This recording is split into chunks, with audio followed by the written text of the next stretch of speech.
A gente vai agora conversar com a doutora Aknar Kalabric. Ela é médica, oncologista, especialista em câncer de pulmão. Doutora Aknar, bom dia. Tudo bem? Como vai? Bom dia. Vocês estão me ouvindo? Prazer estar aqui com vocês. Estou te ouvindo. Ainda não vejo, mas estou te ouvindo. Pronto. Agora sim. Tudo ok. Bom dia, doutora Aknar. Um prazer nosso. Muito obrigada por aceitar nosso convite para conversar um pouquinho. Hoje, dia 31 de maio, Dia Mundial Sem Tabaco. Um dia importante para a gente conscientizar as pessoas, trazer informação sobre os males causados pelo tabagismo. Segundo a Organização Mundial da Saúde, mais de 8 milhões de pessoas morrem por ano em decorrência do uso de cigarro. Desse total, e aqui um dado que me deixou muito, enfim, eu não sabia, fiquei chocada, 1 milhão, desse total de pessoas que morrem por ano em decorrência do uso de cigarro, 1.200.000 mortes resultam da exposição passiva, ou seja, da inalação da fumaça. São dados da Organização Mundial da Saúde. Inalação da fumaça de derivados do tabaco por indivíduos não fumantes que convivem com fumantes e respiram as mesmas substâncias tóxicas liberadas pelo fumo. Doutora Aknar, queria que a senhora começasse explicando para a gente como é que o cigarro age quimicamente no organismo de um fumante. Então, bom dia, isso é super importante essa ação, gostaria de parabenizar vocês, tá? Esses anos que já tem essa ação do Dia Mundial Sem Tabaco.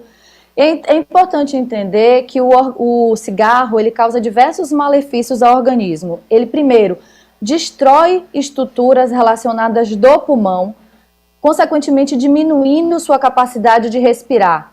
Aumenta a sua frequência cardíaca, causa aumento de risco de infecções respiratórias. Além disso, aumenta o risco, existe um desequilíbrio também no sistema de coagulação, causando risco também de doenças cardiovasculares e também, riscos de câncer, não só de câncer de pulmão, mas também de vários outros órgãos, como cordas vocais, boca, pâncreas, bexiga, rim. São apenas alguns malefícios que a gente pode falar. Quando alguém experimenta um cigarro, e aí eu vou conversar aqui para que as pessoas que nesse momento estão ouvindo a gente, que de repente dizem, eu só vou experimentar, vou fumar um aqui só para saber qual é a onda e tal, ele está num grupo de amigos, talvez os mais jovens estejam mais propensos a esse tipo de atitude. O que é que acontece de imediato quando alguém experimenta um cigarro?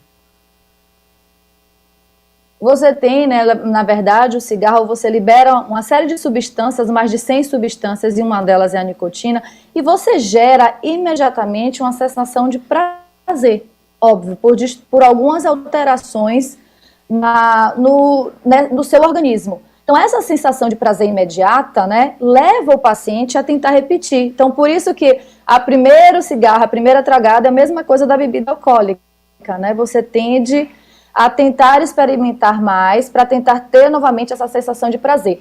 Por isso que é importante nunca estimular, nem oferecer para os jovens e adolescentes o cigarro, E a gente vê muito comum hoje, substituindo o cigarro por outros tipos de inalações, como narguilé, que é extremamente tóxico, que você tem uma concentração muito maior. E a gente vê também uma difusão do cigarro eletrônico, que já foi condenado também, por ser um estímulo, na verdade, a introdução do tabaco mesmo, além de causar algumas doenças relacionadas a cigarro eletrônico. Pois é, tem muita gente que acha que o cigarro eletrônico é uma alternativa só ao comportamento de levar o cigarro à boca e que o cigarro eletrônico não traz nenhum tipo de prejuízo. Não é verdade, né, doutora Aknar? Não é verdade, já tem vários trabalhos mostrando que o próprio cigarro eletrônico pode causar algumas doenças inflamatórias, inclusive graves, nesses pacientes. Então, também está proscrito a substituição e o uso por cigarro eletrônico, que tem essa falsa sensação, eu vou tirar essas substâncias tóxicas, Mas, na verdade, você está trocando de doença. Entendi. E o narguilé também é um estímulo para fumar, Sim, acredito. E o narguilé também não é o que dizem, ou que algumas pessoas acreditam, mas o narguilé é menos prejudicial do que o próprio cigarro. Existe alguma comparação nesse sentido? Existe, na verdade, um narguilé mais prejudicial. Uma tragada de narguilé equivale a você fumar mais de 100 cigarros. Nossa! Então, ele é extremamente tóxico. Como é que a dependência química de nicotina acontece? Existe uma estimativa de quantos cigarros uma pessoa fuma até se sentir dependente do cigarro? Ou isso vai variar muito de pessoa para pessoa? Existe uma média ali? Porque às vezes tem aquela pessoa que diz, eu paro quando eu quiser. Sempre tem, né? Eu paro de fumar no dia que eu quiser. Eu não sou dependente de cigarro, não sou dependente químico de nicotina. Isso aqui é só um prazer que eu tenho de vez em quando. Qual é a verdade sobre isso, doutora Aquinar? Não é tão simples assim, né? É claro que isso é de uma variação muito individual. A gente percebe que tem pessoas que conseguem fumar apenas poucos cigarros por dia, mas tem pessoas que precisam fumar, em média, 3 maços por dia. Na verdade, a dependência, ela é caracterizada quando você sente, né, alterações no seu organismo ou a falta daquela substância. Não importa se você fuma pouco ou fuma muito. Se você está sentindo a necessidade de fumar, né, a chamada síndrome de abstinência, que a pessoa muitas vezes tem taquicardia, suor frio, dor de cabeça, e que você precisa dar aquela tragada de cigarro para se acalmar, para você ter uma melhor sensação, isso já é um indício de que você já está com a dependência. Uhum. Vamos falar um pouquinho sobre os fumantes passivos. A gente está conversando com a doutora Aquinar Calabric, médica oncologista, especialista em câncer de pulmão. Hoje é 31 de maio, Dia Mundial Sem Tabaco. Esse dado da Organização Mundial da Saúde, que existe um percentual muito grande de pessoas que morrem em decorrência do uso do cigarro por estarem próximos a fumantes. Elas não são fumantes, mas por inalarem a fumaça do cigarro. Esse dado é verdade? Quer dizer, eu vi aqui que 8 milhões de pessoas morrem em decorrência do uso do cigarro por ano. 1 milhão e 200 mil dessas 8 milhões são fumantes passivos. Esse número é impressionante mesmo. O fumante passivo é aquele paciente que, apesar de não tragar, ele convive no mesmo ambiente, então ele está submetido àquela fumaça do cigarro e, consequentemente, aos efeitos tóxicos dessa fumaça. É claro que o risco dele é menor do que o fumante ativo, mas ele é maior do que na população em geral.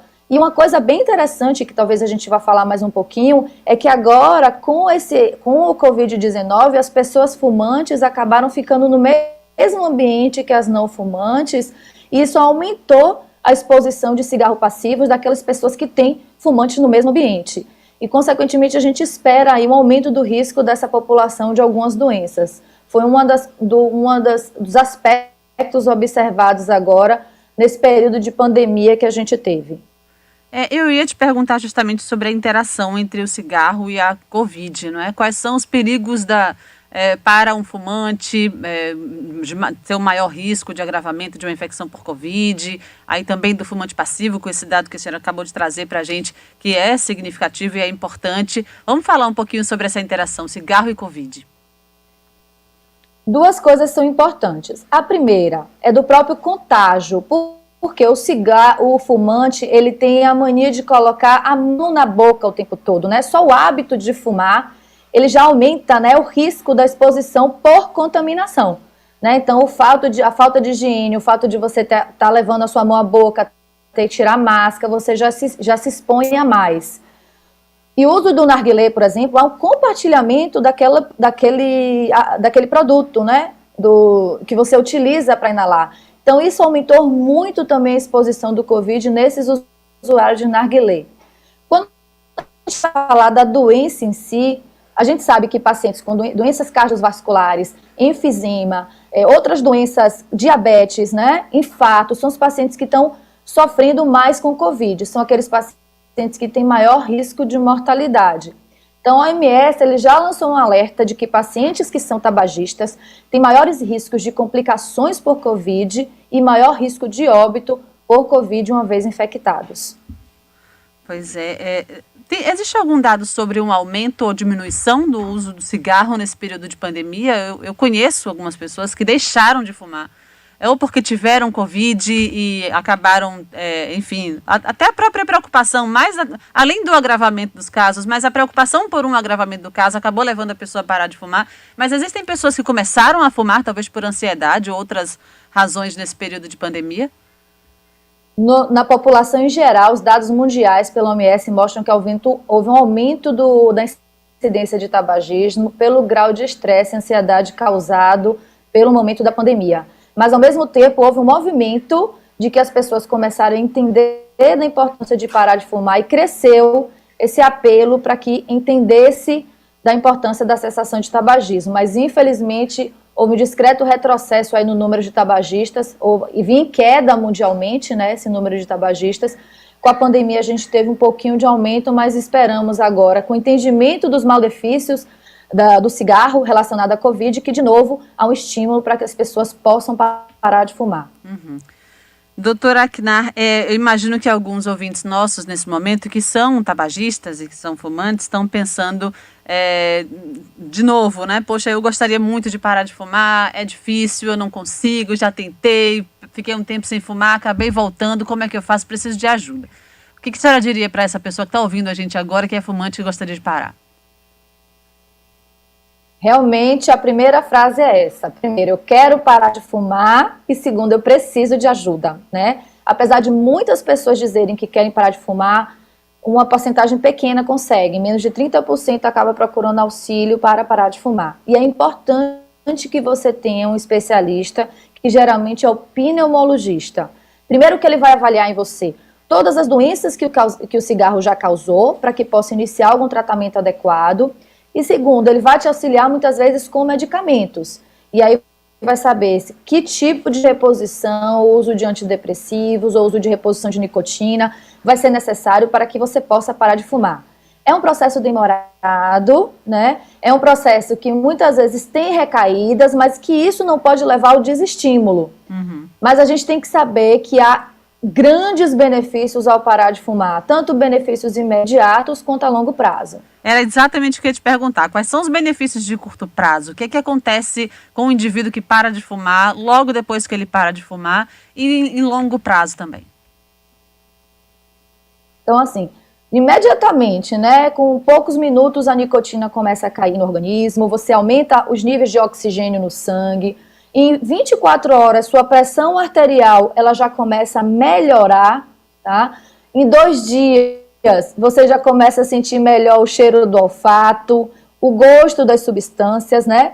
Com algumas semanas, você melhora a sua circulação sanguínea e, é claro, a longo prazo. Você começa a ter uma diminuição com 1 ano, diminuição de risco de morte. Com 10 anos, você começa a ter diminuição dos riscos de câncer, quase numa população, quase igual da população normal. Né, e também de acidentes vasculares cerebrais. Então, uma série de benefícios que você tem aí ao longo da vida. A gente estima, mais ou menos, que se um adulto parar de fumar ao redor de 50 anos, ele ganha de expectativa de vida 6 anos. O que quer dizer isso? Se a expectativa da população, se um paciente parar de fumar com 50 anos, a expectativa da população se é de 85, ele aumenta, né, ele esperaria viver mais 6 anos, não 75, 81. É assim que a gente diz aumento da expectativa de vida. Então, é um ganho expressivo na vida de todos. E isso é, claro, proporcional. Quanto mais precoce você parar de fumar, maior o ganho. Mas esse ganho ele é mantido ao longo da vida inteira. Tá? Qualquer idade é a idade ideal para parar de fumar. A senhora acabou de responder mais ou menos a pergunta de Ângelo, que ele queria saber qual o percentual de perda de anos de vida para quem fuma. Existe algum percentual para cada 10 anos? É mais ou menos isso. Sim. Varia com a idade, né? Sim. Então, por exemplo, você precisa entender quanto mais tempo você está fumando, mais tempo. Então, se você fuma desde cedo, desde 30 anos, você tem uma perda de expectativa de vida de 10 anos, né? A partir do 40, 9 anos, e assim, existe um cálculo para isso. Mas pode chegar a uma perda de expectativa de vida de mais de 10 anos, tá? Para a gente finalizar, doutora Aknar, quais são os tipos de câncer que estão relacionados ao uso do cigarro?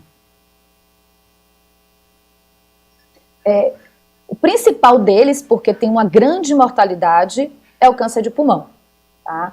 O paciente que fuma tem 20 vezes mais risco de desenvolver câncer de pulmão do que do que a pessoa que não fuma. Mas a gente também tem outros tumores. A gente tem tumores de pâncreas, tem tumores de bexiga, tumores de boca, né, de orofaringe. Mas é importante, muitas vezes as pessoas falam, mas eu não tenho histórico familiar de câncer na família. Não precisa. O cigarro por si só, ele já é um fator de risco suficiente para lhe dar essa chance de câncer. Mas vale a pena, quem está falando é um oncologista, né? Então eu sempre friso o risco de tumores, Mas o cigarro, ele causa também outras doenças, não diretamente, mas eles pioram condições. E aí a gente pode ver condições que afetam muito a qualidade de vida. Osteoporose, catarata, úlceras gástricas, impotência e infertilidade masculina, né? Podem gerar complicações na gravidez, com malformações fetais, baixo peso. Então, realmente é uma droga que ele afeta em diversos momentos e diversos fatores da qualidade de vida e da saúde do paciente. Então, a gente não deve só focar no câncer, a gente deve focar também no estilo de vida, numa vida saudável, nos benefícios de você respirar melhor, de você sentir o gosto das substâncias, da sua comida, do olfato, né? De você conseguir fazer uma caminhada mais longa, sem se cansar. Então, o cigarro, ele realmente é super importante que essas campanhas sejam mantidas para que a população entenda de que é um vício que traz malefício e nenhum benefício para a população. Se alguém tiver interesse, né, a OMS lançou no site dele 100 motivos para você parar de fumar.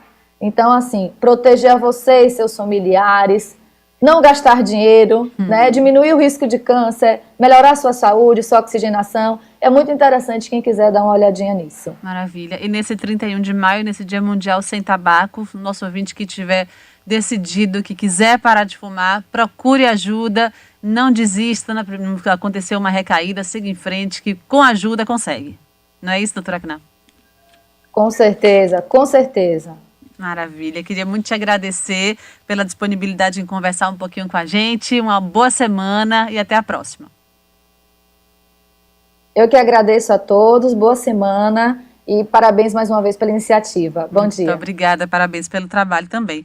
Conversamos com a doutora Aknar Kalabric,